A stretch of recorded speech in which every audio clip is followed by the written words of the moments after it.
আসসালামু আলাইকুম প্রিয় শিক্ষার্থীবৃন্দ। আমরা আজকে দেখব হ্রস্ব ইকার এবং দীর্ঘ ইকারের ব্যবহার। কোন জায়গায় হ্রস্ব ইকার এবং কোন জায়গায় দীর্ঘ ইকার হবে।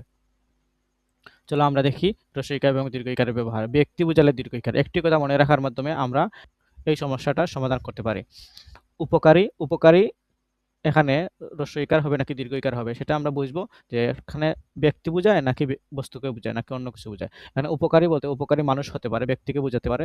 এ কারণে উপকারী হবে দীর্ঘ ইকার।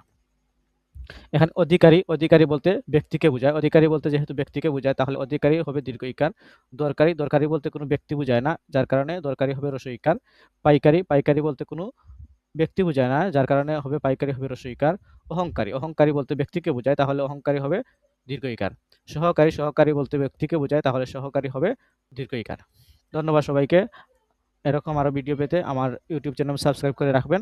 আর যারা ফেসবুক থেকে দেখছেন তারা আমার পেজটি লাইক করে রাখতে পারেন।